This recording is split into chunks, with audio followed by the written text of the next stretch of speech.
All right, Mr. Chair, you are live. Okay, we have 9 of the 10 commissioners on the Zoom call, and we're going to proceed with our meeting.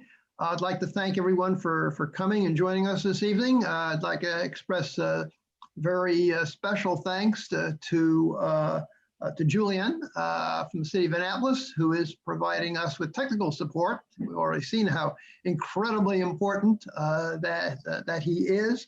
To begin the meeting, I would just like to give a very special welcome to Joel Spielberger from the ACLU of Maryland, who's going to be talking to us about the campaign for police reform. And I believe you do have a PowerPoint. Is that right, Joe? Yes, I do. And I think Julian has downloaded it. Okay, all right. So we're ready to go with that then. Is that correct? You should be. Yep, I'm ready whenever you guys are. Okay, the first item what I'm gonna do is after the approval of minutes, to follow the usual way that we proceed, I would like to flip the agenda to give our immediate attention to the presentation that Joe is making, and then we'll have a Q&A. And then we will have the conversation about how the Human Relations Commission can help to dismantle elements of systemic racism. And so I'd like to cover both of those items and then jump back and deal with some of the more routine kinds of things. Is that okay with commissioners? Yes. Okay, don't see any objection to that. Yeah, the first item of business again is the approval of the minutes from our September meeting. Those minutes were shared with you by email. Are there any additions or corrections to the minutes? Hearing none, the minutes shall stand approved by common consent. Well, I'd like to move then to our presentation from Joe Spielberger. Joe is the Public Policy Counsel for the ACLU of Maryland, and he'll be focusing specifically on the Maryland campaign for police reform. We had a brief discussion about it at our last meeting, and commissioners expressed interest in hearing from the ACLU of Maryland about the proposal. And I've had some brief interactions with Joe in terms of what I thought the commissioners would be most interested in. So Joe, the floor is yours. Great, thank you, Michael, and good evening to all of the commission members. Again, I'm Joe Spielberger. I'm the Public Policy Counsel for the ACLU of Maryland, and I really appreciate you reaching out and inviting me to be here this evening and present to you some background information about the coalition and the bills that we're supporting related to police reform in the upcoming legislative session.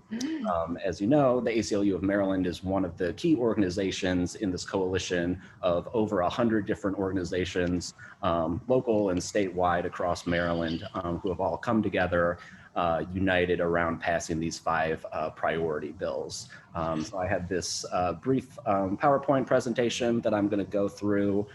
Feel free to interrupt me with any questions while I'm going through the slides, and I can also take questions at the end as well. So we can move on to the next slide, please. So here are the 5 bills that our coalition is pushing together. Repealing the Law Enforcement Officers Bill of Rights, reforming Maryland's Public Information Act to allow for disclosure over police disciplinary records, limiting officers' use of force, removing officers from schools, and giving Baltimore City local control over the Baltimore Police Department. So these bills were chosen collectively by the organizations within this coalition. We're advocating for them together as a package of reform bills, but of course different groups in different jurisdictions throughout the state are also choosing which ones to emphasize or de-emphasize based on local interests and concerns. So obviously, local control of the Baltimore Police Department is a higher priority for Baltimore residents than others across the state, and different groups are, choosing which ones to really focus on. I would say of these 5 bills, though, the first 3 are probably the ones getting the most attention, and certainly repealing the Law Enforcement Officers Bill of Rights is probably the most complicated and also the most controversial of our bills, and that's what we've gotten the most questions on. Next slide, please. So what is the Law Enforcement Officers Bill of Rights, or LEOBR for short? As you're probably aware, this is the state law that governs the investigation process for police officers who have been alleged to have committed misconduct, and the hearing board and disciplinary process for officers with sustained complaints. Maryland was the first state to pass this type of law in 1972. Of course, this was in the context of the civil rights movement and protests that led to an increase in complaints against officers' misconduct and use of force allegations. And so that's kind of in the context historically of when this law was first passed. Currently, there are about 16 states that have some version of this law.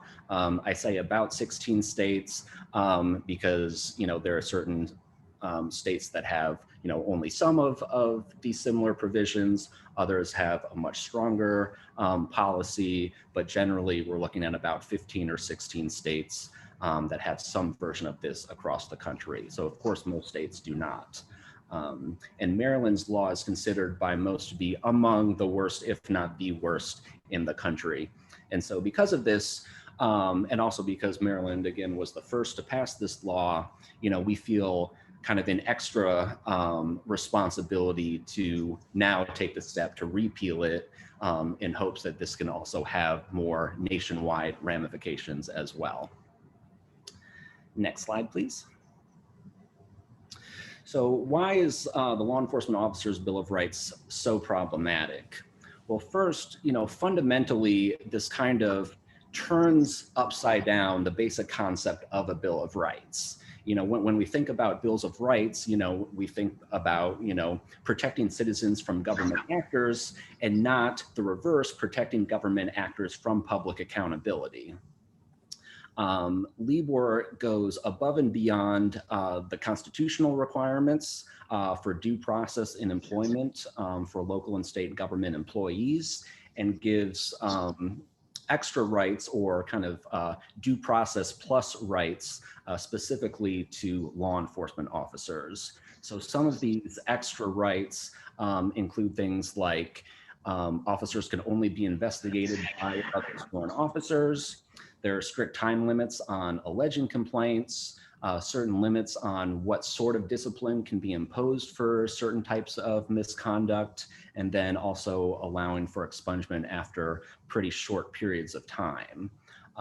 The other key thing is that the Law Enforcement Officers Bill of Rights really ties the hands of police chiefs who may want to impose more discipline or any discipline on their own officers. So under the Law Enforcement Officers Bill of Rights, it's only when a complaint makes it through the hearing board process that agencies are allowed to impose discipline. So it doesn't matter how egregious the misconduct or how persuasive the evidence is that an officer committed this misconduct. It's only after going through this kind of mini hearing process that officers are able to be disciplined. And as a result, we really only see a very, very small percentage of complaints actually resulting in any type of discipline. Next slide, please. So here are some of the questions that were frequently asked about the Law Enforcement Officers Bill of Rights. So why are we advocating for a full repeal instead of just reforming LEOBR? It's important to know that LEOBR is about 15 different statutes, covering a wide range of different provisions. There are certain provisions that are fine or even good, but collectively, the really problematic provisions completely outweigh the few that we actually like. And it's not enough to kind of tinker around the edges to try to reform this process in a way that will still leave in place what we think is a really unjust system.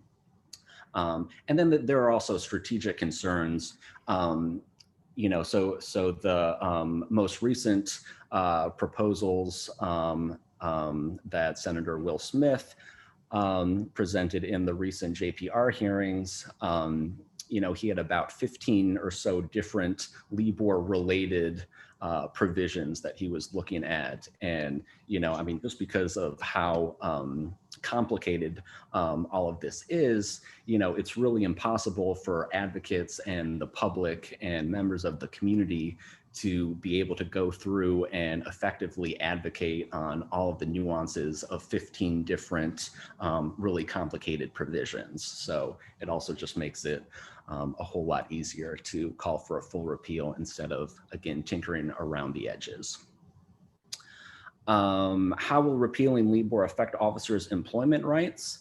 Well, basically, again, officers are already afforded the same due process rights that any other local or state government employee receives. And so that looks a little bit different, jurisdiction to jurisdiction, but constitutionally, any government employee is entitled to an opportunity to be heard by the decision maker before the decision about discipline is handed down, and an opportunity after that decision is made to have some kind of right to appeal that decision. Those are the only two requirements, and that's from a Supreme Court case of Loudermill. Again, that's all that's required, and LEOBR really goes above and beyond by granting extra rights that, again, do not apply to anyone else in a similar situation. And it's especially critical because of just the sheer power and authority that that police officers have, to lawfully end someone's life. Soundboard, that has nothing to do with that. That's for you to speak. Or to deprive someone of their liberty, because of that, we think it's all the more reason why officers, should not be afforded extra rights that don't apply to other individuals and other state and local work employees. If we repeal LEOBR, would we need to replace it with something else? No, I think a lot of people, because of the debate over the Affordable Care Act, kind of got this mantra in their minds about repealing and replacing. We think that, LEOBR systematically is an unjust law, and so we don't need to replace it with anything.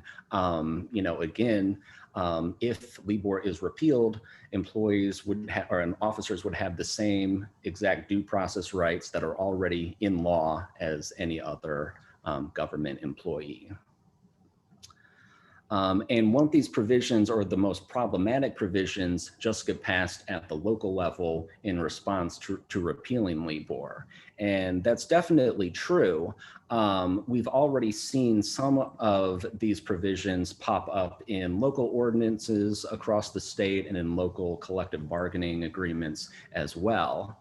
But to the extent that that is the case, we don't think that's any justification for keeping in place this statewide law. One of the problems of LEOBR is that in certain areas, it preempts local jurisdictions who may want to make good changes. It preempts those conversations from even happening.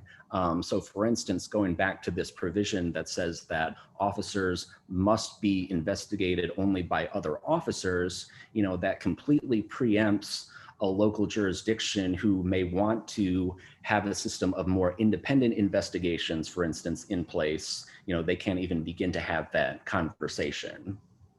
So it's definitely possible that localities may try to replicate some of the problematic language in local laws, but it also is the case that we might see a lot of good local changes at the same time.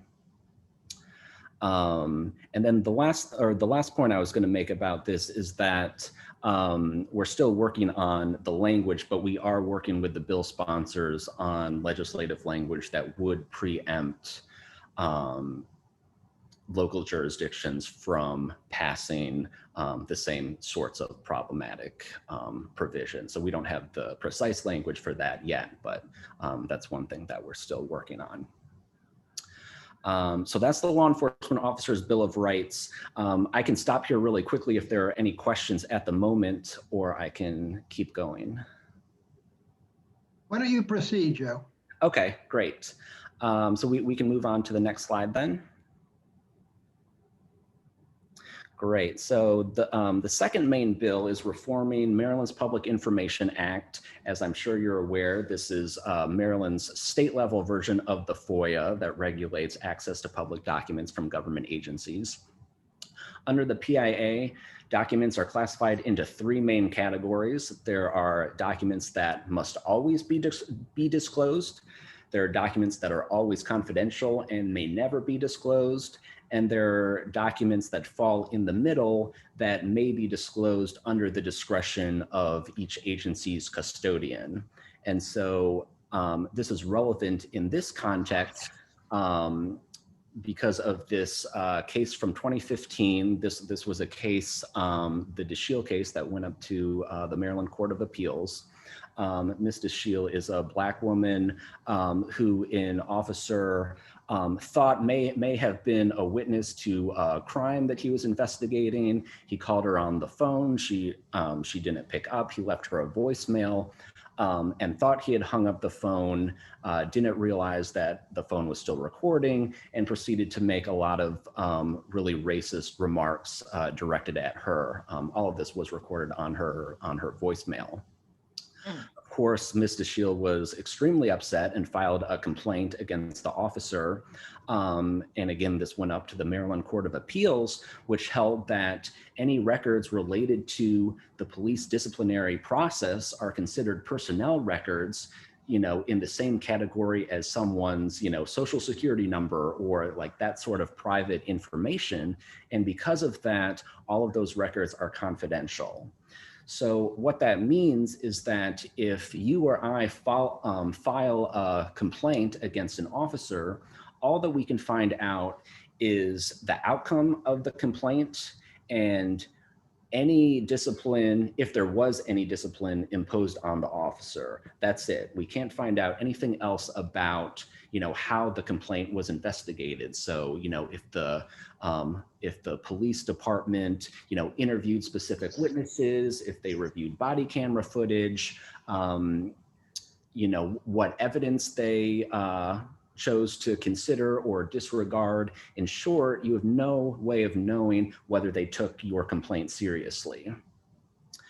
That's why this is so important. And one key point or one question that we get asked a lot is, why are we calling for the disclosure of all records related to police complaints and not just records that are sustained? So we know from prior PIA requests done in several different jurisdictions across the state that complaints are only sustained, or only about 10% of complaints at the most end up getting sustained. So that means that 90% of complaints are unsustained. And we don't think that 90% of police complaints are just false or frivolous complaints. Of this 10%, that also includes complaints that could be miscategorized or plea bargained down. It's easy, for instance, to turn, a complaint of assault, for instance, down to, conduct unbecoming or one of these other kind of lower level catch-alls. But the main reason why we want to see records of all complaints is, just like Ms. DeShiel in her case, it's often the lower level misconduct of harassment, of racism, however, like these types of complaints are categorized, it's often that level of misconduct that is just as corrosive to public trust and police community relations as, the higher profile incidents and police killings that get all of the media attention. So that's why we think it's so important to have access to all of these records and not just records of complaints that are sustained. And the last point on this is that, we're not even calling to make all of these records released mandatory. We're just saying that agencies should have the ability under their discretion to disclose these documents if they choose to do so. Next slide, please. So the third main bill is a statewide use of force policy, and this bill is the last one that we're still currently drafting, and so we haven't finalized the exact language yet. So I can only speak to kind of like the main general principles that were included in this.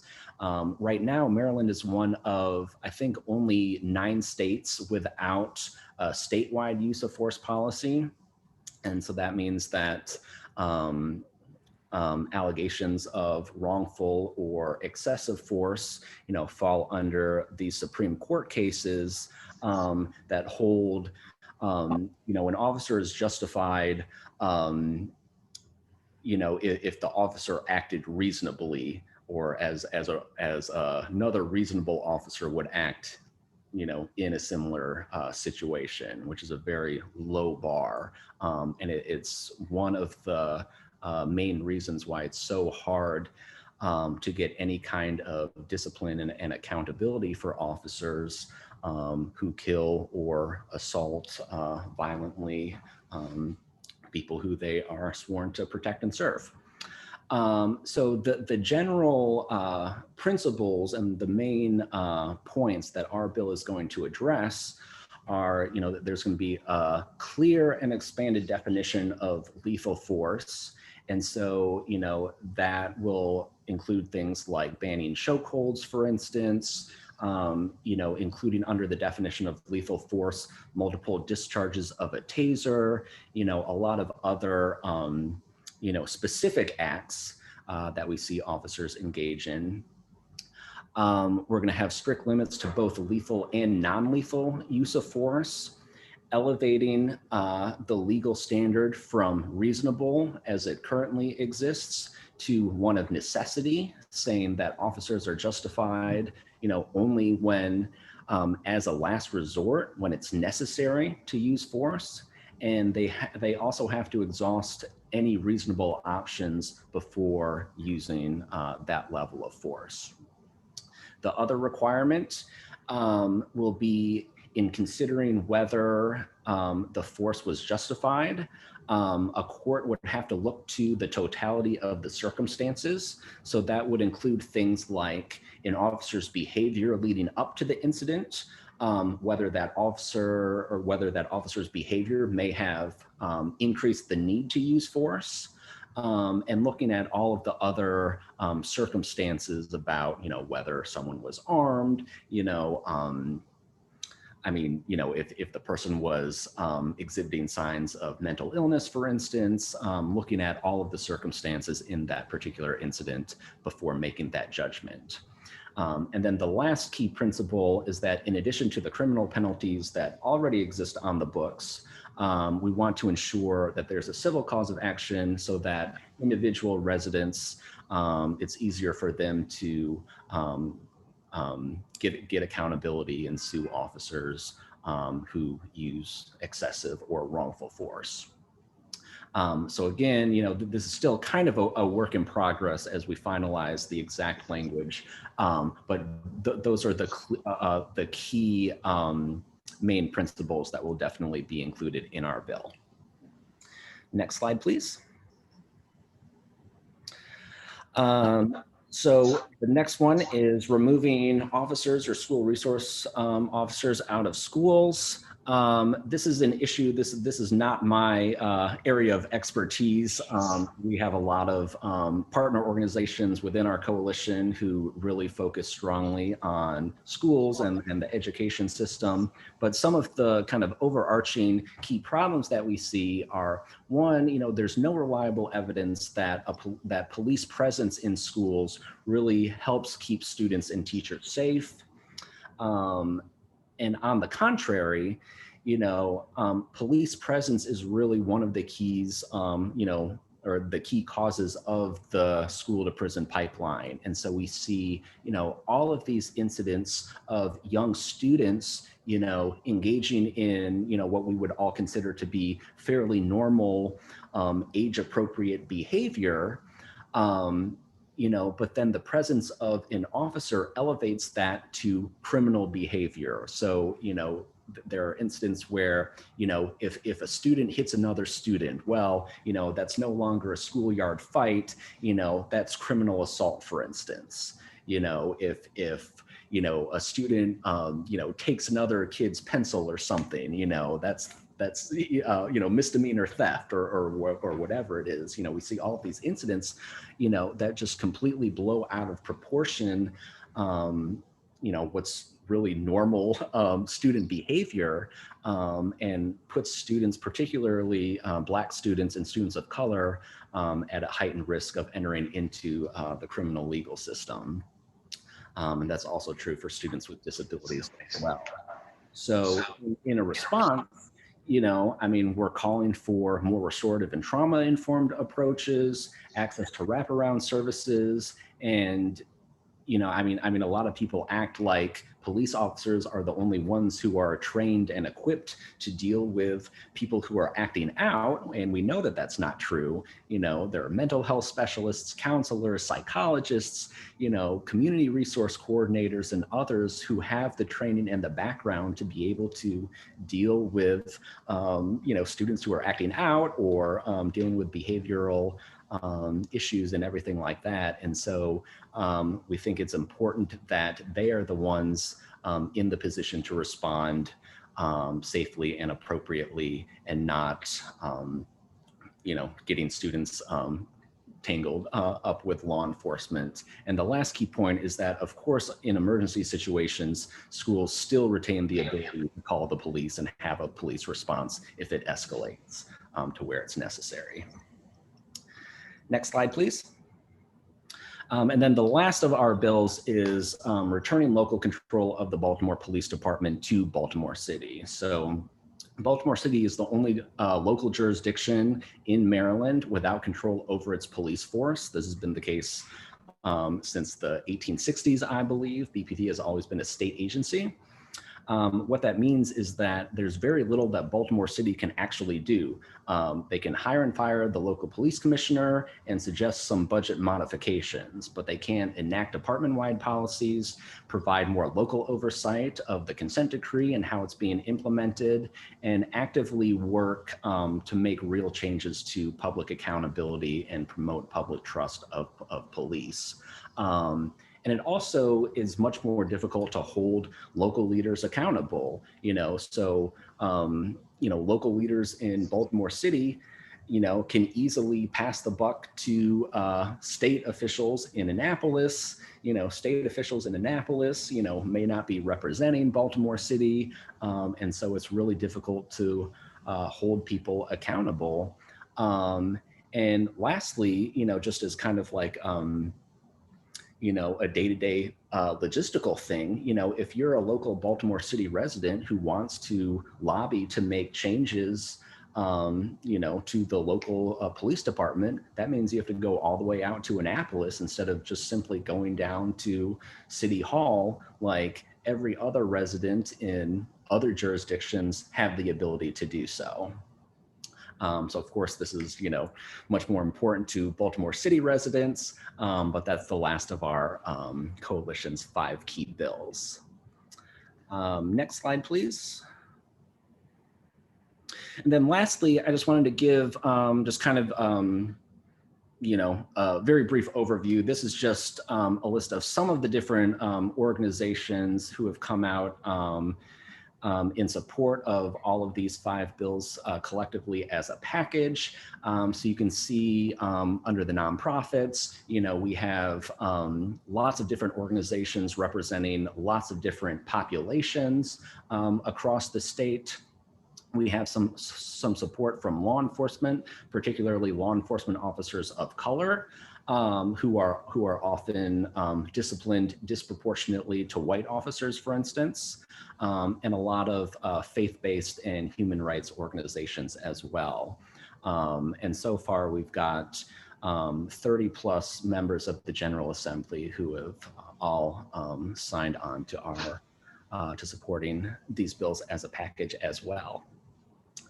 So we would certainly love to have the commission support. I know there will be more discussion about whether you're able to come out in support of this, but that's just to kind of give you a sense of all the different groups who have signed on at this point. And I think that's my last slide. So I'm happy to take any more questions at this point. And I would just say again, I really appreciate having the opportunity to share all of this information with you. Well, thank you, Joe. Are there any questions from anyone who is on the call tonight? And I think very specifically members of the commission. Hey, Joe, could you explain or say the reasons why, or what other states compare to Maryland and why Maryland is the worst for the law officers' Bill of Rights? And are there any other states that even compare? Yeah, so I'm not sure about specific state to state. I know that it's either it's Maryland and Delaware that are considered to be the worst in the country. And of course, the vast majority of states don't have any type of law enforcement officers' Bill of Rights, so that all automatically separates Maryland. But I would say it's just about the completely unjust structure that is in place, that really creates separate tiers of discipline for law enforcement officers that don't exist for any other state or local government employee, and certainly not for any regular resident. And so, other states may have different laws about like the time frame for investigating officers, or different rules about expungement, and Maryland really takes all of that and puts it together. And so there are provisions that say like an officer cannot be interrogated for I think it's 48 hours or 2 sleep cycles. I can't remember how exactly it's worded, and during the interrogation there have to be reasonable rest breaks. You can only question an officer for this period of time during the day. And so really, from beginning to end, Maryland's law completely puts this extra thumb on the scale in favor of the officer and acts as this giant shield to the point where again, we really only see this really small percentage of complaints that make it through this whole process, even with extra time constraints and all these other rights that officers get. It's this minuscule number of complaints that result in any kind of discipline and accountability. Other questions? Let me ask one question, Joe, and correct me if I'm wrong. That if the situation that transpired recently in Minnesota, George Floyd, if that occurred in Maryland, those officers would still be on the force. That's my understanding, absolutely. And I'm not sure of the the exact specifics of what happened in Minnesota. But yeah, that's definitely what we've heard from other law enforcement officers in this state. You're absolutely right. And you know, there are certainly incidents where that has happened here in Maryland. You know, it hasn't garnered you know, the nationwide press coverage that George Floyd's killing did. But there's an incident, I can't remember the name of the individual who was killed, I think in 2018 or 2019, you know, under really disturbing circumstances. And that officer is still on the force, you know, serving in the exact same position right now. So yeah, we certainly see, you know, in other states that have replicated Maryland's law, you know, how that has acted as a shield, and it's certainly still acting as a shield here in Maryland as well. Well, in reviewing the list of sponsoring organizations, and at the time I last looked at it, it was like 60 rather than what it is today, 100. I noticed the absence of any of the human relations commissions or agencies around the state. So I did some brief research on it and basically said, oh, it was an oversight. They just sort of didn't consider it.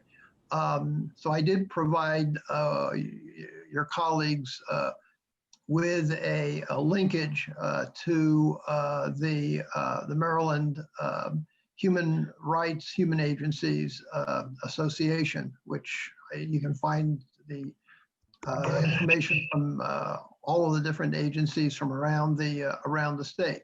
But I'd like to put on the table for the Annapolis Human Relations Commission whether it wants to join as a sponsoring organization in support of this legislative campaign. The commission can do it if it wishes as a supporter of the entire package, or it can specify if it wants certain parts of the campaign to be not to be an area of focus. As Joe said earlier, some organizations are embracing the entire 5-item package. Other organizations are picking and choosing among them.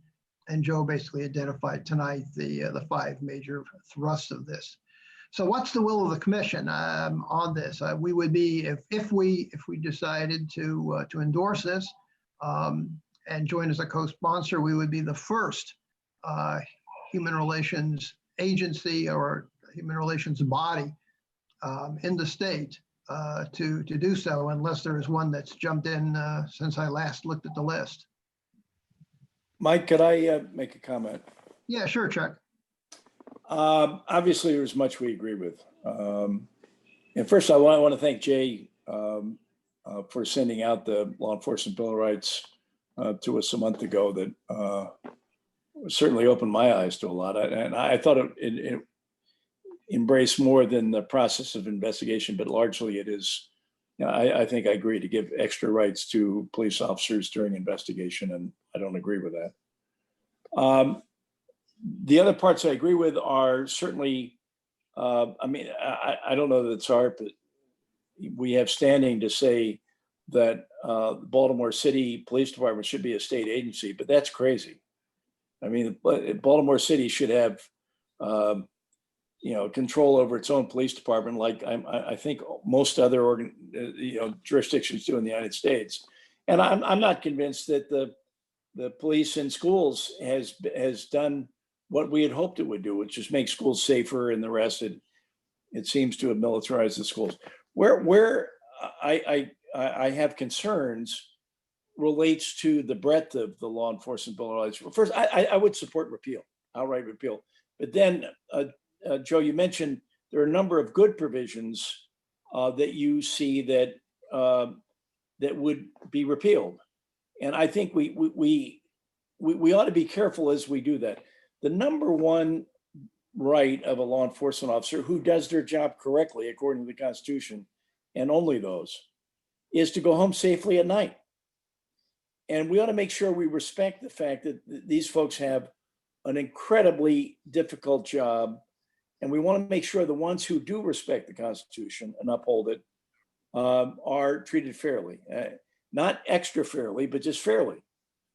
And I guess I'd like to know what provisions you found that were positive that I think perhaps should be either not necessarily retained, but once their appeal is over, to be reenacted.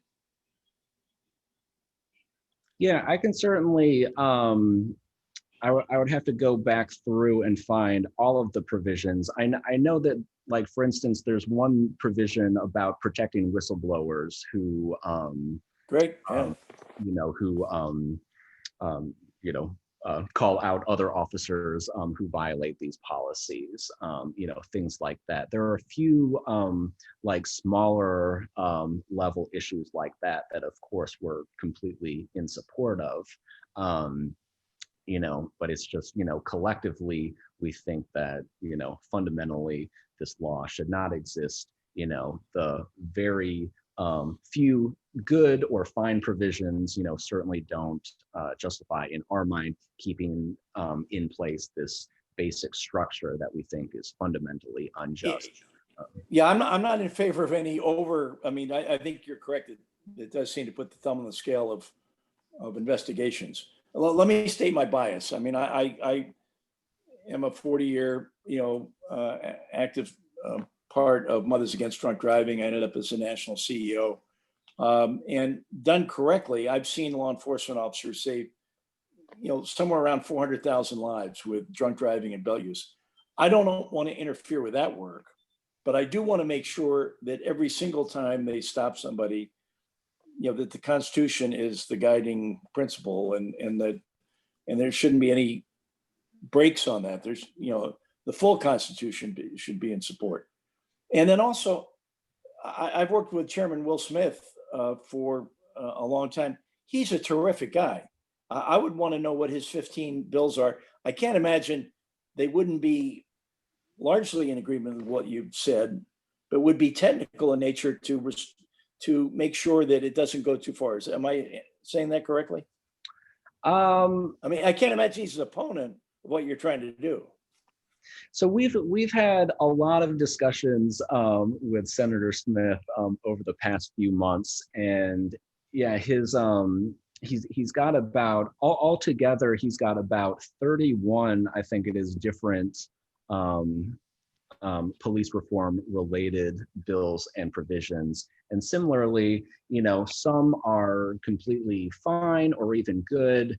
Some are, you know, really going in the complete opposite direction and making problems even worse, you know, but kind of like collectively, we feel like, you know, this is kind of missing the point, you know, like at this moment, you know, in our country's history, you know, this, you know, really calls for more fundamental changes and not just, you know, kind of keeping the status quo in place and tinkering around the edges. And so just as one example, you know, one of his key provisions or proposals related to LEOBR is creating this separate charging committee during the disciplinary process. So even, you know, I mean, and again, keeping in mind, you know, how few complaints are even sustained in the first place and how hard it is to make it through the process, you know, under his proposal, complaints would have to go through this extra charging committee, and it would only be if that charging committee decides that there's enough evidence to send that to the hearing board, you know, would that complaint make it to that process. And so I don't know what his thinking was with that provision, but, you know, I mean, certainly adding yet another barrier, you know, does not make sense if we're really calling for more accountability. So that's just one example from his proposal. I don't know how I'd have to know more about that, and you may well be right, but I got to tell you, Will Smith, compared to his predecessor as Judiciary Chairman, is night and day. I mean, yeah, I think we'd all agree with you on that. And that I would like to hear his side of that. And again, I would support starting over. I mean, I'm not, you know, but once we do, I think we ought to keep an open mind of what he would like to do, because I've seen him tested in terms of what is, and it's mainly on drunk driving issues, but this is not a bad guy. This is, No. yeah. No, And I'm certainly not trying to imply that by any means. right. And I mean, to your previous point, we certainly recognize, of course, all of the challenges and dangers that officers go through on a day-to-day basis. Nobody's trying to deny that.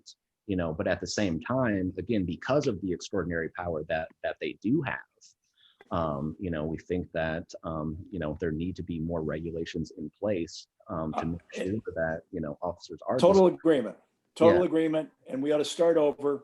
But I think we ought to actively consider what I don't know the range of 31 that Chairman Smith is doing, but my bias would be we ought to listen to that. Yeah, I'm happy to send this package that I have of his proposals. I can send that out to the commission. Okay, he's not the dark. He's not the dark force. I mean, he's he's on the side of the other things I've seen. He is on the right side of so many issues. I can't imagine he would be protecting officers who violate the Constitution. No, I don't think he is, and I've certainly worked with him, very well on other issues as well. Right. Yeah, I mean, we just think that fundamentally, most legislators are talking about, again, tinkering around the edges when we're really calling for a more fundamental reform of all of these processes. Okay, other comments from other commissioners in terms of, yes, Jeremy? So, Joe, thank you for your presentation. Yes, I think we should definitely support anything that improves transparency and accountability for law enforcement. Right. And certainly on the Human Relations Commission, anything that would improve, equity, for all of our community members, I think we should support. As you said, only I think 16 states have a law officer's Bill of Rights. So I think we have plenty of examples of states that don't have it, and I don't know if there's any research out there that shows that they have greater accountability and transparency within their police departments, but I'm sure that exists. But I saw in the Baltimore Sun a couple of weeks ago, there was an article about this topic, and some of the opposition was saying things like, well, if you remove this, then the 140 agencies in the state won't know what to do, essentially. But that seems like an easy fix, that they would just enact their own policy and procedure. But is there any advice or sort of like best practices on what this process might look like that could be sort of put out as a guide for these agencies, so they're not sort of left just sort of make it up on their own? I don't know if that's something that would be included if it is repealed. Yeah, I think I don't know if there's, or if anyone's kind of put together the type of guide that you're talking about.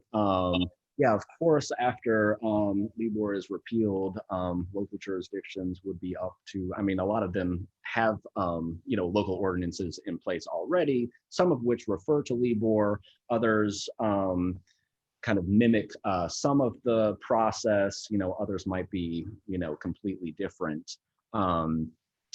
So that's definitely a challenge.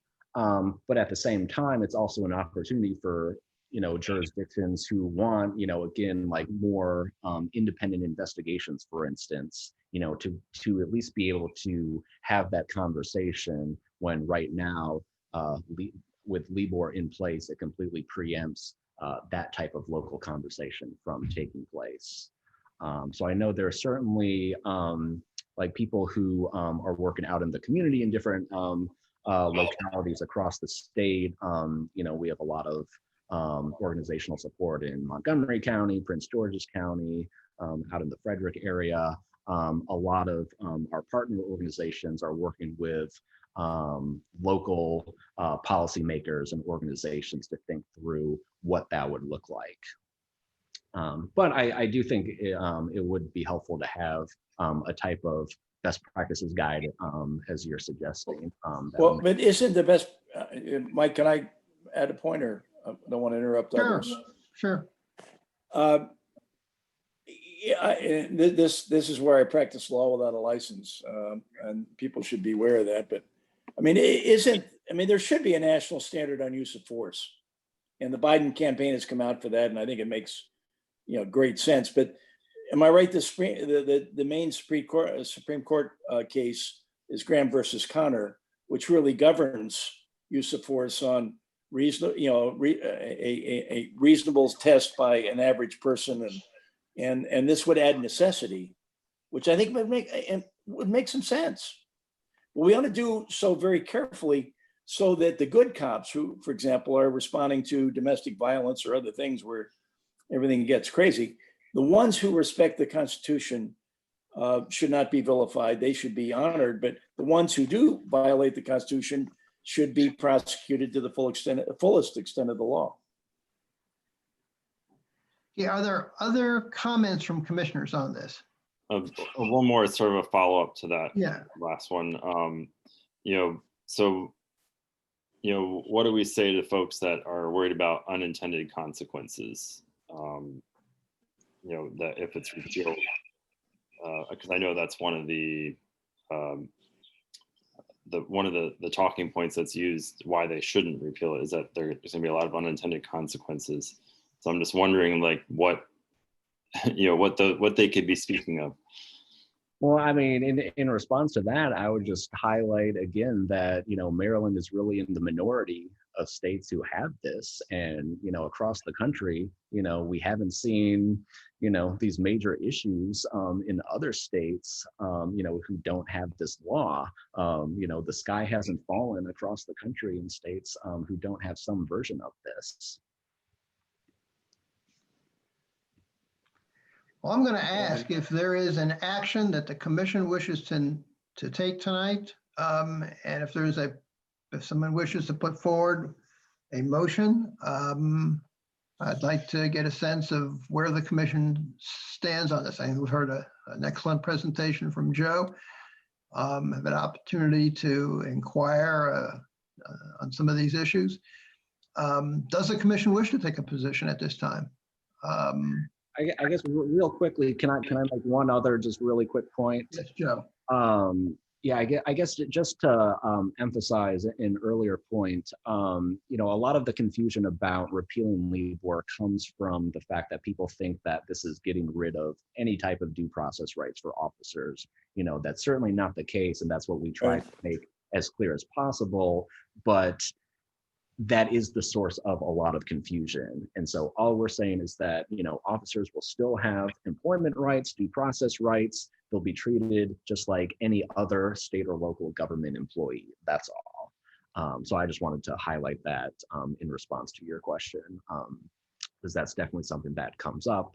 I don't know why that's really difficult to get through to people, but yeah, that's a question that definitely comes up that you'll hear from a lot of people.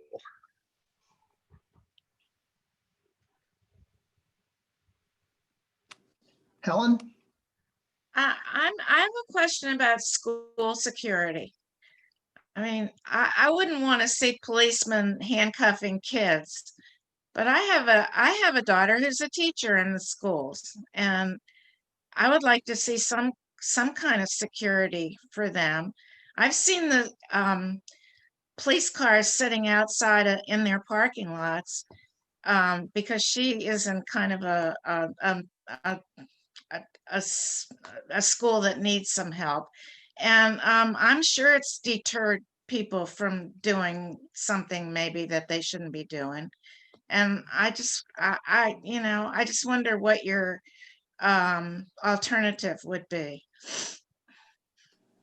Yeah, I think that's definitely a very fair question. I think, and again, not being a policy expert in this area, what I've heard from coalition members who do work in this area is that there's really no evidence in reports and research done in here in Maryland and in states across the country that say that the presence of officers in schools really protects students and teachers. That's the first thing. The second thing, again, is that, this is certainly not preventing schools from calling law enforcement to respond to an emergency situation when that occurs. And then the third response, and I mean, I think this leads to a longer conversation about just kind of like reimagining the role of police in today's society, but dealing with these types of issues, we think are best dealt with by other trained professionals, mental health experts, school counselors, psychologists, people who I think it's easy to forget do have training in dealing with people who are acting out or exhibiting behavioral health or mental health issues and things like that. And so there are other alternatives of, people who are trained to deal with these types of situations, but their presence doesn't lead to escalating situations and put students at risk for entering into the prison legal system. See, I'm not talking about that. I mean, what can a psychiatrist do to keep a shooter from going in and shooting? I mean, I don't want the police to have anything to do with the kids, really. I agree with that, but I just want the school to be secure. Sure, I understand that. And I mean, I think just anecdotally, I mean, we remember of the high school shooting in Florida, and there's this big scandal where they had an armed officer, who in that situation failed to respond and stop all of that brutality. And so I think that speaks to, and my earlier point is that I haven't seen the research that says that the presence of armed officers actually deters that type of violence from happening. It's possible that there's more research out there that shows that, but according to the experts that we work with in our coalition, they haven't seen any evidence of that. Okay.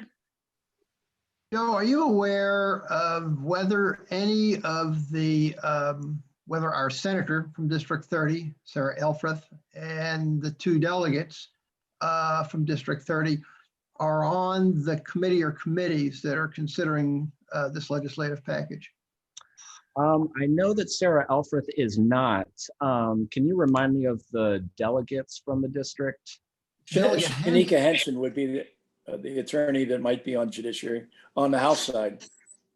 Yeah, I'm trying. I can't recall offhand the name of the other delegate because person. Harold Jones. Okay, thank you. Yeah, I'm pretty sure neither one of those is on judiciary.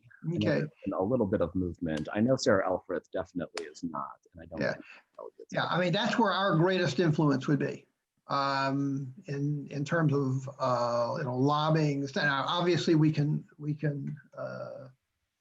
lobby a legislator once the matter has gone to the floor, but the fate of this legislation is going to be decided in committee, as is the case with most of the bills before the General Assembly. So that's why I asked that.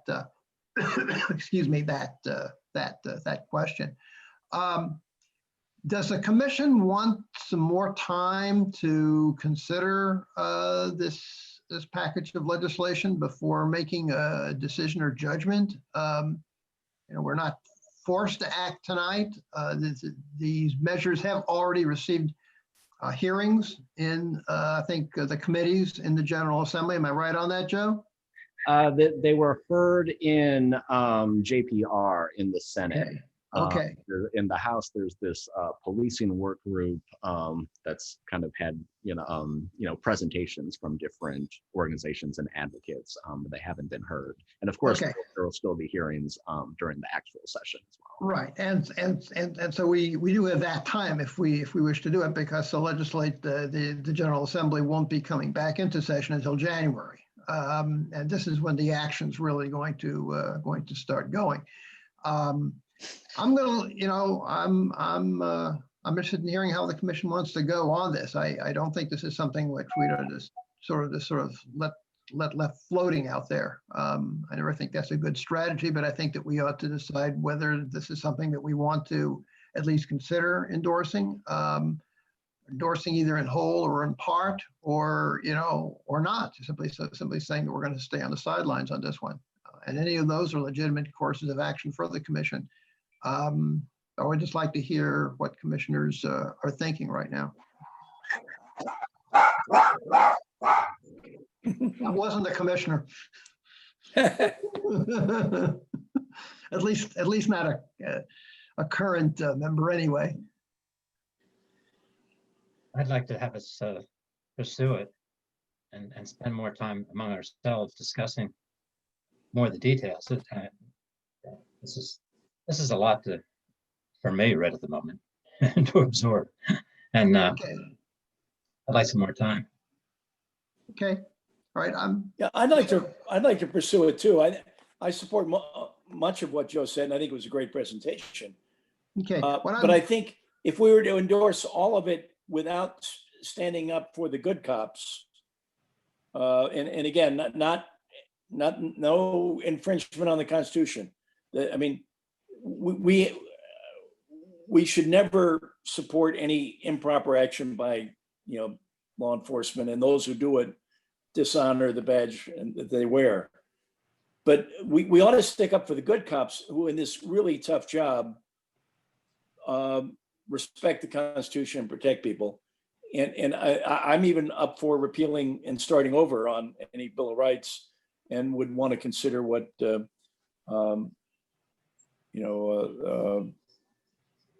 Senate JPR chairman Will Smith has.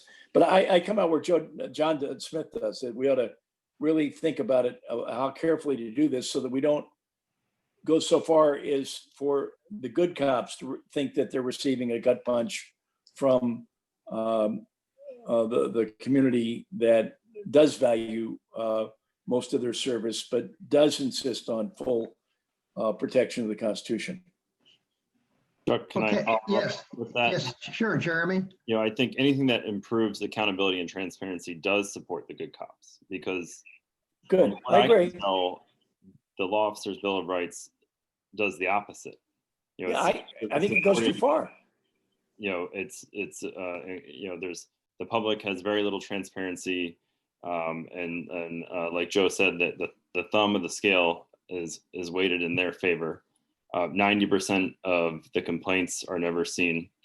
So I think repealing it does support the good cops. So now I understand that the police unions probably are going to lobby very strongly the other way and say that it doesn't. But I disagree with that. So I don't know. I just was going to offer that as a counterpoint, that I think it does support good police officers. So I agree. I agree. I agree. And I think I said at the last meeting that I support, the package as is. I know that there are some portions of that don't apply probably per se to Annapolis and what our duties are as a commission. But in large part, I still stay in the same position. I think that some others were saying that they wanted to review over the law enforcement officers' Bill of Rights before making any comments. And I wonder if anyone has any comments to make after they have reviewed it. I was one, and I think it goes too far.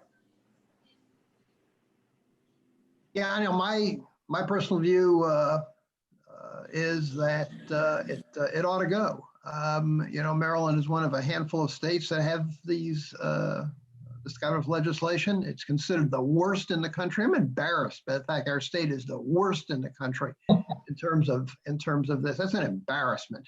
But beyond that, I mean, just go back to the terrible consequences of what happened to George Floyd in Minnesota.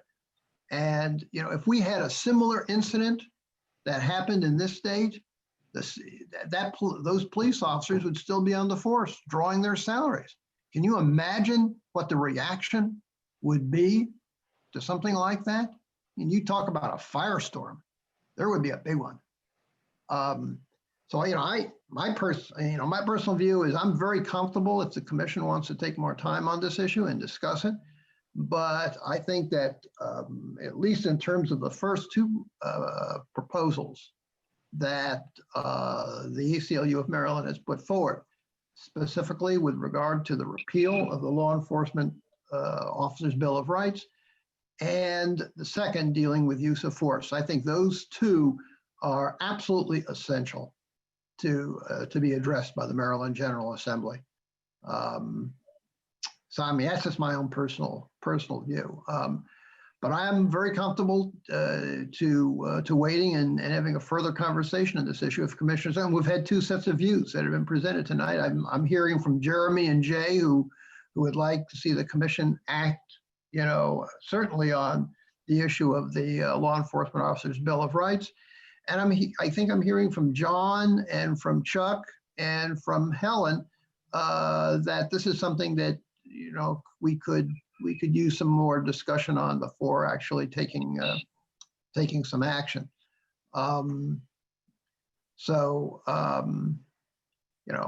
Jeremy and Jay, you're free to make a motion if you want to. We can take a vote on this. And of course, any motion can be amended. So, but I would like the commission to move to some kind of a decision in terms of how to proceed on this matter.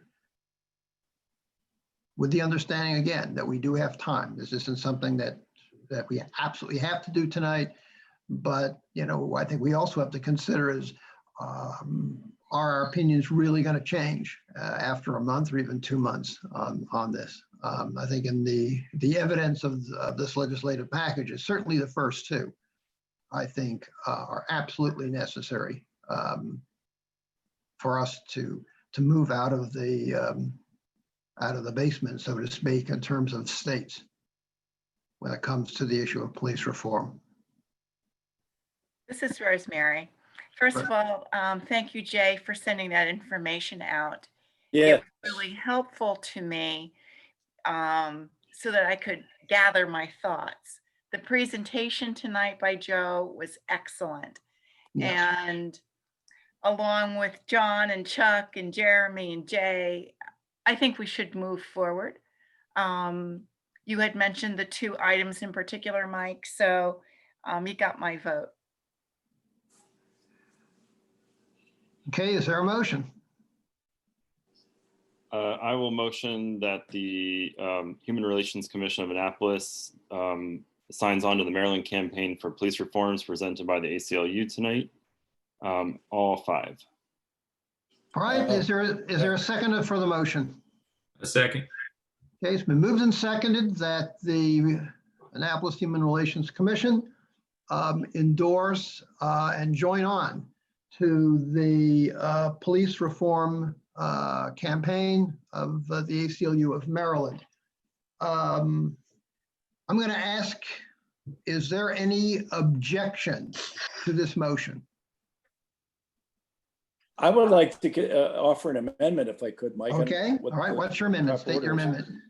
I don't oppose the repeal of Law Enforcement Bill of Rights and even the removal of law enforcement from schools, because I think Joe's right. I haven't seen research that it does what it promised to, or what it was intended to do. I still would like to see a statement that would say that we support the work of officers who do respect the Constitution, who don't need any special Bill of Rights to, because they're protected by the Constitution. We support their work, and this is to only strike the proper balance.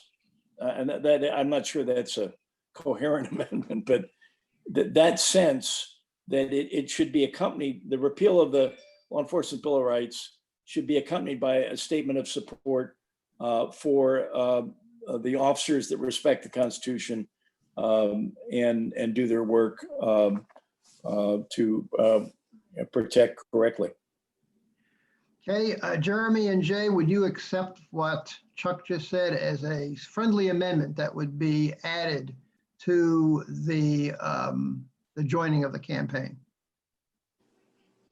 I'm not quite sure I even understand what you're saying, Chuck, in terms of what you would be amending, but maybe Jeremy understands it better than I do, but I'm not exactly sure what the distinguishment or how do you distinguish and what you are distinguishing when you talk about good cops. I think that all cops need to be held by the same standard, in terms of good and bad, and how it is that they may be investigated for any kind of wrongdoing.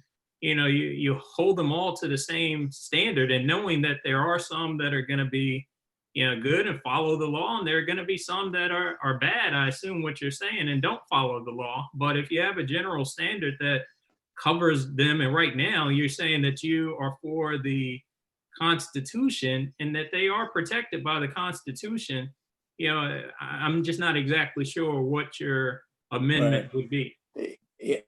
I didn't probably state it, very clearly, but I think the Law Enforcement Bill of Rights goes too far.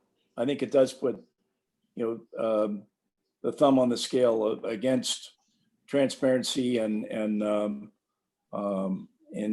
clear investigation. But I don't think, I think when we do that, I think we owe it to the good cops who do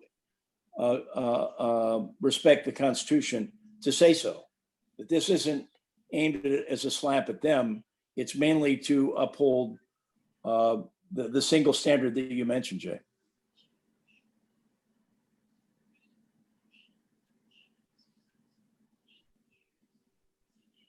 So I mean, in terms of, maybe you can state again, I guess, to help me out, in terms of what you would, I was talking amend. as a lawyer. I don't know that I have the magic words, but So is he black? something that would say Okay. So how many? our is he action it? is not intended What do you Everybody mean? else white? That's all they're saying? No, she's black. Yeah, She's they're just black. They're not there. They're not, sorry.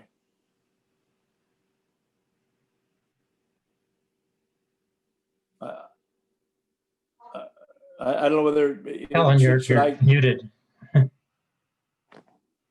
Oh, Helen was muted. I didn't. Who's muted? Helen. Oh, okay, well, I muted her because she was having a conversation so that Chuck could speak. I muted myself. I'm sorry. I'm here, Mike. okay. What did you ask? Yeah, I think what we're trying to do is to see whether we can incorporate what Chuck is suggesting into the motion, which is on the floor from Jeremy and Jay. If we can't, then I think we really couldn't do it, except do it as a separate item. But I think what you're trying to say, Chuck, is that we just add a statement saying that we recognize that the majority of Maryland police officers are fine professionals. Is that what you're trying to say? Yeah, I don't know the exact number. I don't want to, because I think it is the majority, but I certainly don't have data on that. But I just, that the repeal of the Law Enforcement Bill of Rights is not intended to criticize the work of good law enforcement professionals who respect the Constitution, but is intended to strike the right balance of transparency. And Jeremy had another word, transparency, and another word I agreed with. Accountability. Accountability. It's intended to strike the right balance on those two issues. I can accept that amendment. You can or cannot? I can. I mean, Okay. Okay, Jeremy, can you accept it?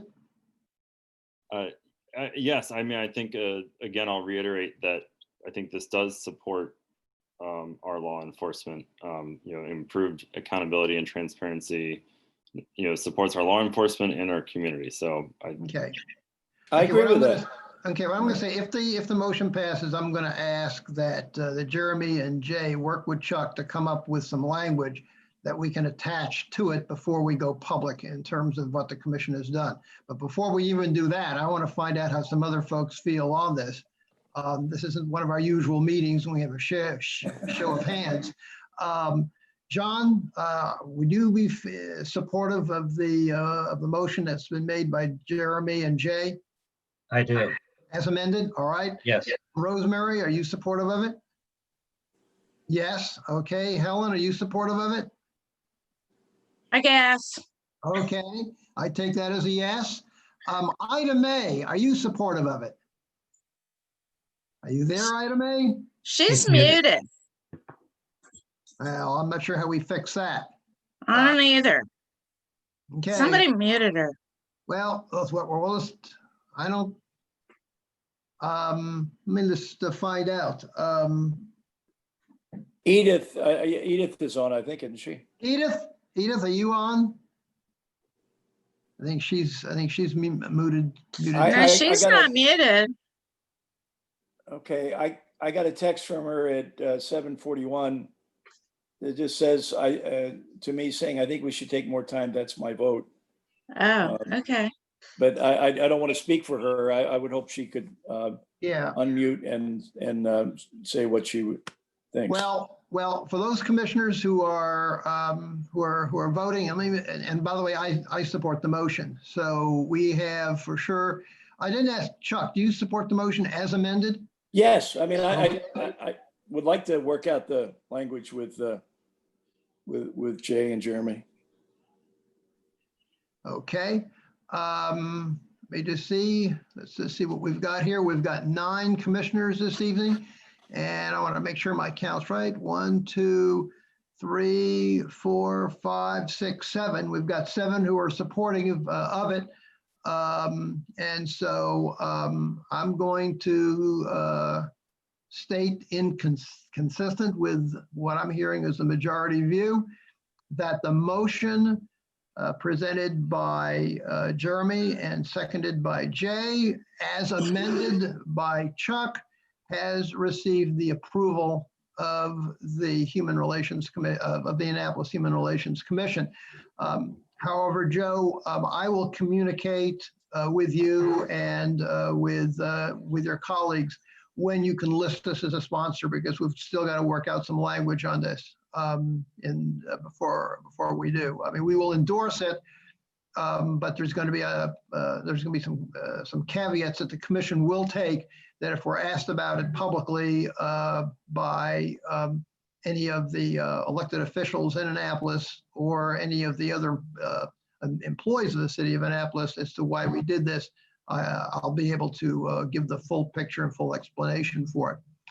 So again, I'd like to thank the commission on this, and especially thank Joe Spielberger for what I thought, when I would agree with what Rosemary said earlier, and that your presentation was very, very, very good. I agree. Okay.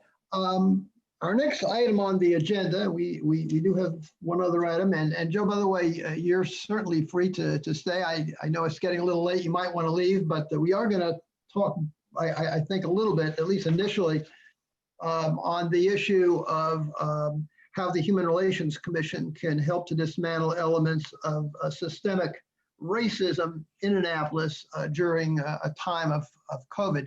This is actually an idea that was presented and put forward by Chuck Hurley at our last meeting. And I'm going to ask him to give some thoughts about this. We do have Roberto Veloso, who serves on the Human Relations Commission of Anne Arundel County. Roberto, are you the chair of the commission now, or? I am, yes. Okay. Roberto's the chair of the county commission, and certainly want to get his take on this, and then just have a general conversation on this subject. And this is one thing which I think we're going to be talking about for several meetings. Chuck, could you give us some introduction in terms of why you're putting this forward now? Well, I would bet it's the concern of many that, you know, we really want. There's been a very active recognition that it's not just George Floyd. There's a pattern of abuse and by law enforcement and others, and that that involves systemic racism. And while we've got good leadership at the city and county level, not only executive but council and others, I think we need to take that won't always be the case. We need to make sure that we make a maximum effort now to eliminate systemic racism from Annapolis and beyond. As a result, and the county executives hate summit that Roberto was instrumental in as well, I think was a great first step, but I think we lost some momentum with COVID and the rest that I want to see us kind of energize to take every sensible step to eliminate systemic racism in the city. And well, let's start with just the city, but I would encourage the county as well. And particularly, we ought to hear from the community of the county discussions that Roberto and I have been a part of, me less so recently, seems to have been a discussion of what each county agency is doing and what every organization is doing. But I'm not sure we've heard from the community or really have taken that perspective of what additional steps need to be taken, because what we're doing right now, I think, is not enough, that we ought to make sure we are doing everything we can at this time to make progress.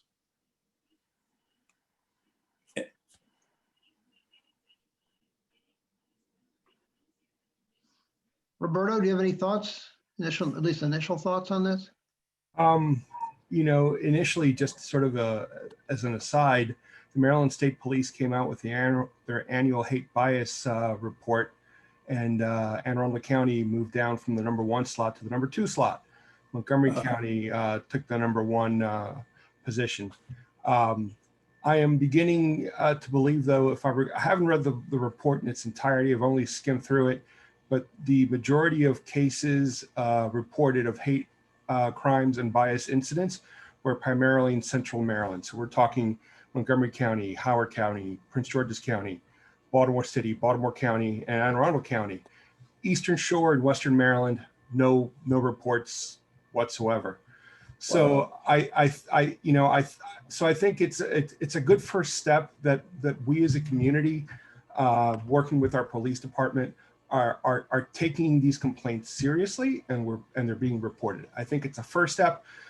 Chuck is correct that all the efforts by the County Human Relations Commission to try to move forward and engage with the Anne Arundel County residents and citizens got mired up with dealing with issues related to the COVID pandemic.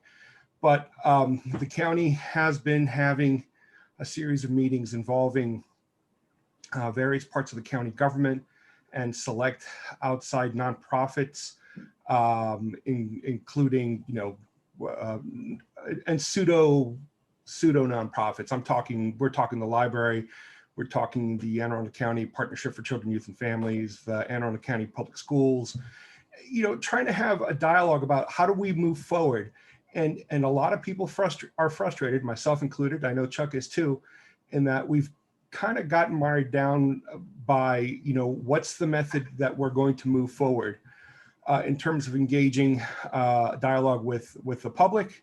And we thought we had found a way, working with the Department of Justice and the CRS service, where we're going to conduct some training and they were going to help prepare us for engaging these conversations. Unfortunately, because of the executive order recently issued by President Trump, basically putting a stop to all training related to, I don't remember the exact language, but it's a pretty broad prohibition against anti-racism training.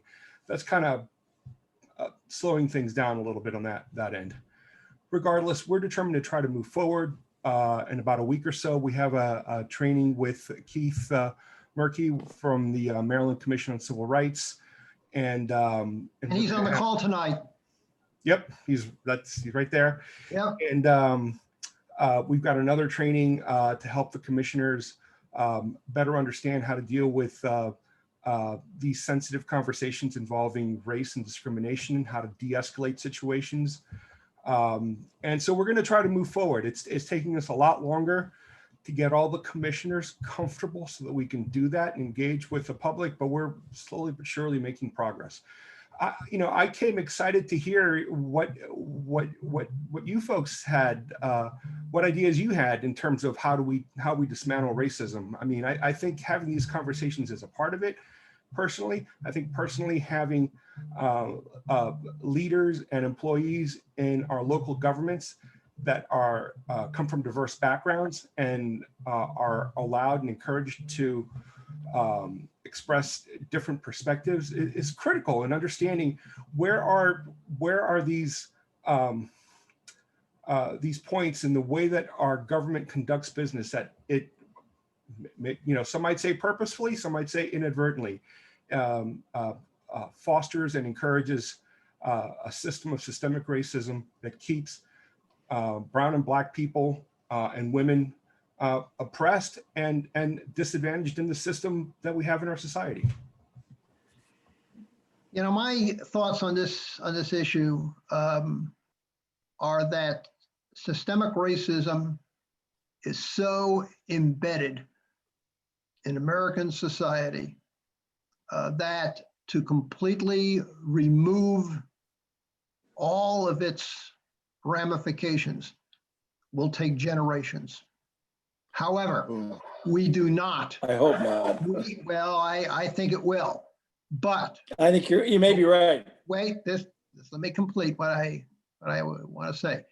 However, we cannot wait decades to put an end to police violence that's directed against communities of color.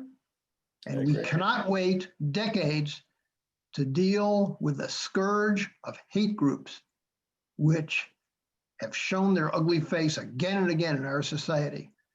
And so when you're dealing with, I think, systemic racism, we've got to focus like a laser. What are the things that we need to act on first? That not necessarily going to be the things we'll act on last, but to say there are some things that have to be done immediately and need to be dealt with firmly.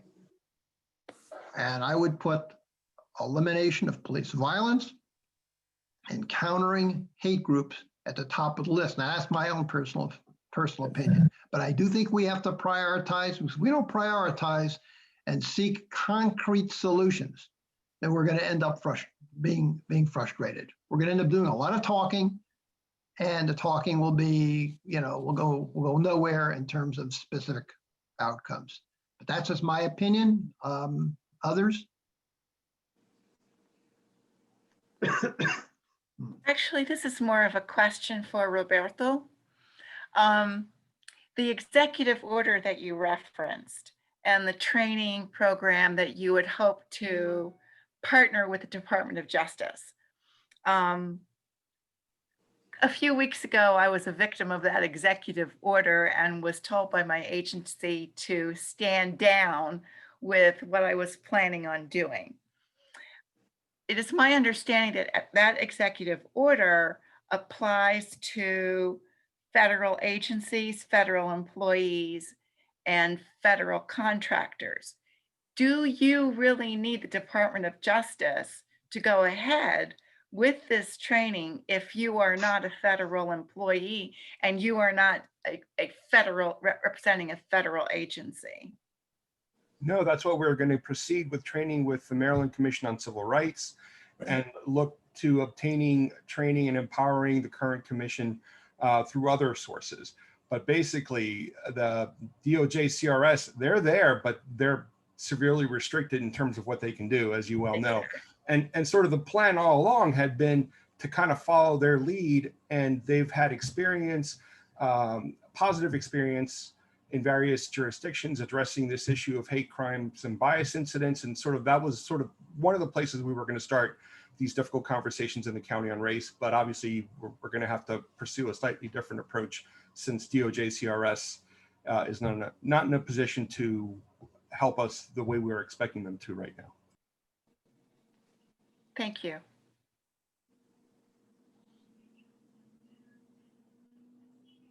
Any other thoughts on this general subject? I tend to agree with you, Mike, in the sense of, the systemic racism is such a just a large kind of base of different programs, different things that have been established over so much of a period of time to put focus on one or two items that can that we can act on immediately and try and affect some change in a system that's already severely broken and in terms of where it's unequal to different groups of people.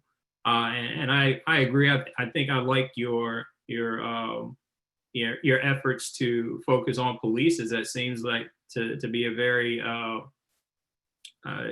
probably just a unique issue that's happening right now, and it's being experienced all over. And tackling one issue, or at least trying to tackle one or two issues at a time, and moving forward in some way, instead of trying to tackle the entire or all of the different policy issues that you probably could focus on.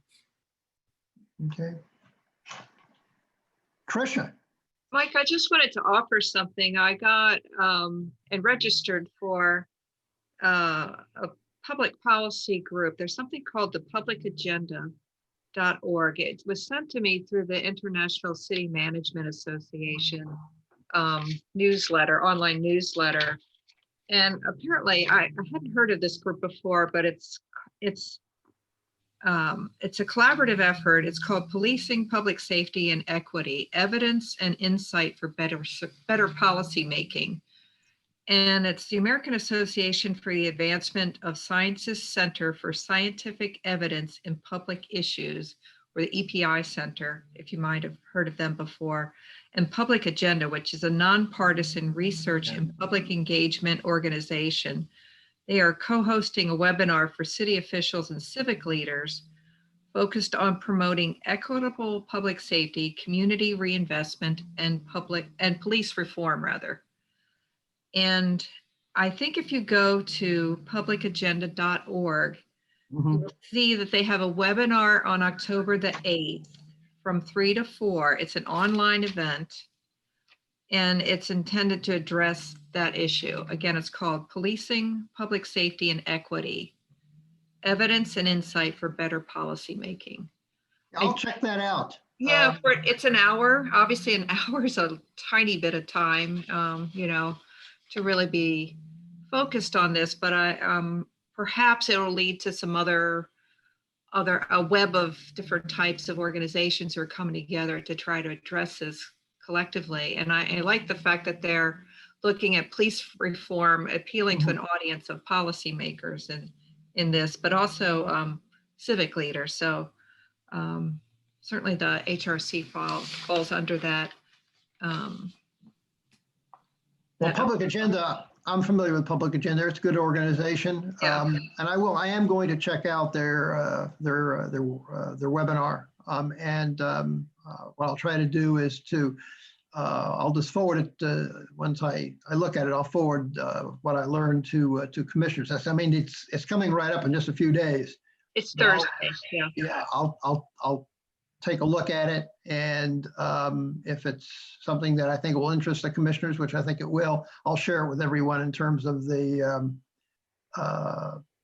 information that I receive and how to sign on to the webinar.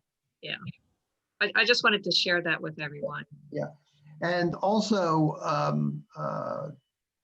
Tricia, I thank you for copying me on the email message which you sent out regarding the working group on police recruitment procedures. I know that Jay and Chuck have been very steadfast in their support of it, and I'm hopeful that we can go forward. I've communicated my thoughts on this. I'm not going to get involved in the details of it because Jay and Chuck are representing the commission really well on this. But I really hope that they can focus on that issue of making sure that there are safeguards against the hiring of police officers in this city who are bigots, racists, members of white supremacist organizations. There really is a national effort by some of these groups to infiltrate police departments. And once someone's hired, it's very hard, as you know very well. It's hard to get rid of them. So thank you for your leadership on this, Trish. I really, really appreciate it. Do you have any thoughts that you wanted to share about that with the commission, or? I just wanted to say that we always struggle with trying to get very busy people together for such an important meeting. So I'm going to take Jay up on his recommendation that I set up a doodle poll. If anybody's familiar with that, it's just to try to narrow down people's availability so we can pick a best date and get rolling here. Yeah. So I'll get that out hopefully tomorrow. Thank you for that recommendation, Jay. And thank you, Chuck, for being that retired guy who's available. So. Okay, I'm going to go back to the start of the agenda, and then we're going to go and pick up Chuck, did you? Mike, can I just add, I agree with your recommendation to focus, and I agree with your two, certainly police violence and hate groups, FBI identified white hate groups as being the primary terrorism threat. I would like to urge our consideration of two more. Okay, what are they? One is education, the Kerwin Commission, which is a really first-rate effort to deal with the effects of concentrations of poverty in certain schools based on property tax and the rest. Okay. And the final one is voter suppression. Okay. Where I think this call for Trump's army of poll watchers is a threat to the Constitution. Okay, we can add those two. We can add that. But I agree that both of them are extremely important.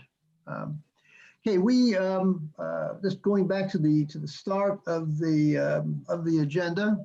I would just first of all ask Claudia. Claudia's still here.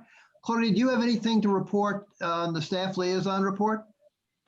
I don't have anything to add. I know HR has been involved in the scheduling part of the task force or the work group on police hire issues.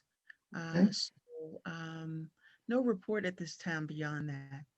Okay, all right, thank you, Claudia. I've just got three things to report to the commission. First of all, I'm pleased to announce that the mayor has reappointed Chuck Hurley, Ida Mae Sims, and me to another term on the Human Relations Commission. And that has been confirmed by City Council. So just to let you know that. The second is I received today this voluminous report from the Baltimore. Trying to think who exactly did this. In any case, it's the Baltimore. It's an analysis, a 2020 analysis of impediments to fair housing choice in the Baltimore region. You'll recall that we've seen a number of iterations of this document. This is the final version of it, and it does have it has a number of things in there that directly relate to our commission as well as to the county commission. And I will seek at some time to make copies of the executive summary for folks. And if I get an opportunity, if I can get a PDF of the entire document, I'll be certainly happy to send it to anyone who would be interested. But I'd just like to ask this question: would the commissioners like to hear from Dan Pontius? I think we've had him before the commission before. And he's the housing policy coordinator for the Baltimore Metropolitan Council. That's the group that prepared this report. and then Amy Wilkerson, who is the chair of the Baltimore Regional Fair Housing Group for the Housing Authority of Baltimore City. They're the two leaders that helped in the preparation of this report. And would you be interested in hearing from them now that they have a completed report? Now, in the past, it's always been a work in progress, but now they have it. Would the commission be interested in an upcoming meeting to hear from Dan and/or Amy? Is there interest in that? Yeah, yes. Okay, I hear one Yes. yes. Okay, okay, I'm hearing yeses. Okay, all right, I'll extend an invitation. And the final thing is that as commissioners know, I had signed up to testify at a public hearing in opposition to the Hogan administration's plan to reduce the public transportation for MTA in the Baltimore region by 25%. But the day that I sent out that email, which contained the draft of the testimony I was going to make, that very morning opened the Capitol to find that in response to what was a tremendous outcry from elected officials and from businesses and from employers and the actual users of the transportation from around the state, the governor has backed off, and they're not going to make any cuts in the local routes at all.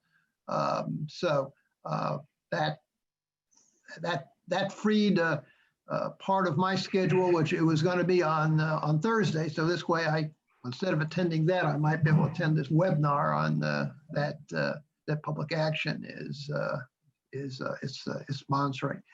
But I've never seen something proposed and then suddenly pulled off the table more quickly than this one.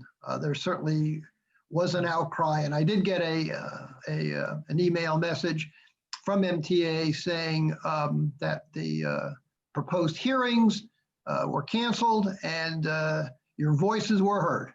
So I was really pleased that would have created chaos for people who relied on the local Link 70 bus between Annapolis and Baltimore. It would have been hundreds of people who would have lost their jobs. So I was really pleased that the governor's office backed away from this. I guess the final thing we have on our agenda, and it's important, is reports from the Human Relations Commission of Anne Arundel County and the Maryland Commission on Civil Rights. And I'm going to first of all, ask Keith, is there anything you'd like to report concerning anything you'd like to share with the commission on in terms of the work of the Maryland Commission on Civil Rights? Well, thank you for allowing me to be a part. This has been really wonderful. We'll continue to invite you. Oh, I love it.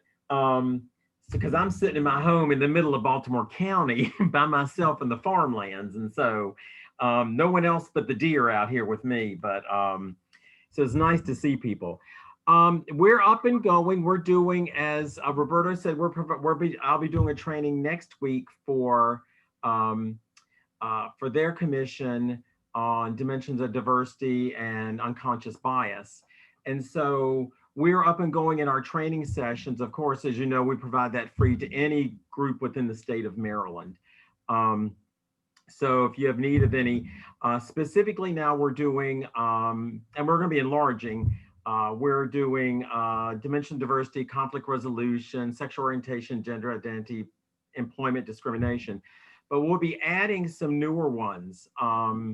We'll be adding, we're doing a housing and disability training. We'll be doing a housing and disability training and getting back into doing sexual harassment. So we had to put on hold because of shifting how we do training online is a little different than doing it in person. So it's been a little kind of struggle there. Marco and Merrick that used to attend now works for the city of Baltimore. So there's been a shift in that, but once again, offering our services. If you ever want to partner with doing something, please let us know. Our law has changed. We have added new things to our law. Source of income is now protected under our housing law in the state of Maryland. That's a new one.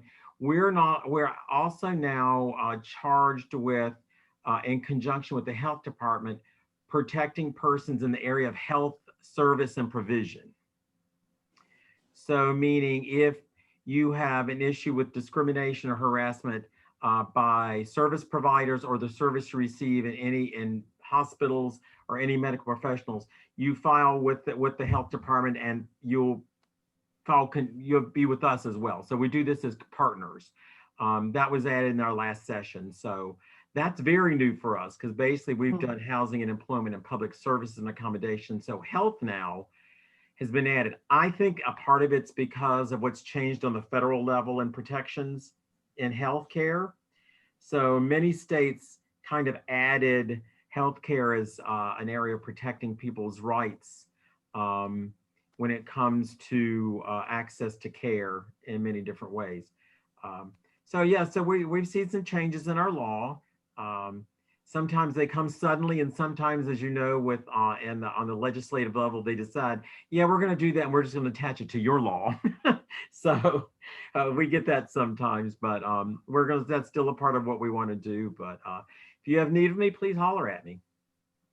Okay, thank you, Keith. Roberto, do you have some things you'd like to share with us in terms of the County Human Relations Commission? Mike, really, just in addition to my earlier comments regarding trying to dismantle systemic racism, really the only thing I have to add is that there is a charter amendment on the ballot coming up this November. It's question G, and if it passes, it will make the County Human Relations Commission a permanent part of the county government that could only be disbanded by further vote of the citizens of Anne Arundel County and further charter amendment. So we're hoping that it passes, and we're hoping that if it does pass, it'll make it a little easier for us to continue to work on building the infrastructure we need to properly and aggressively enforce the county's fair housing law and explore possibly looking at what other areas in the county citizens and residents need help with respect to discrimination and what we could do to help them. So that would be a good first step, and we're hoping it passes. We'll see. Roberto, I would make a very strong suggestion to you, and that is to prepare an op-ed, not a letter to the editor, but an op-ed for the Capitol, which would basically outline the reasons why you think this legislation should pass. The reason I think you should do that is that item is the last piece of business on the ballots, all the way at the very, very end of the ballot. And a lot of voters, especially voters who are voting early, might not take the time to become acquainted with I think the important ballot issues which are up before the voters, but they may get tired after going through 2 or 3 of them and just stop voting. And there's a tendency on the part of some voters just to vote against everything. And so you're going to have that group. The other thing is I've already voted. The ballot, I've actually read the ballot, and the wording on the ballot for issue G, which is I think your issue, is very vague. I mean, it doesn't explain it at all. All it says is just a couple of words about, that the purpose of this is that the Human Relations Commission shall require. That's all that's on the ballot. And it's really, really poorly worded. And I'm afraid a lot of voters will look at this and say, well, I don't know what this is about. I better vote no, So I would, and you might want to address that too. You might want to take a look at how the ballot is actually worded, the item on the ballot, because if voters are confused, they'll vote no. They'll certainly not vote yes. So, duly noted. So I won't say anything more about it, but I would strongly urge that you do that to avoid what would be I think a tragic surprise in the vote. And remember, people are voting now.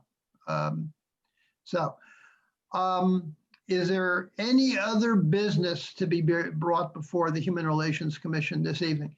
If not, I would, first of all, just to let you know, the next scheduled meeting of the commission, which is the first Monday, is November the 2nd. It's the day before the election. Shall we not have the meeting, or should we just not have a meeting in November?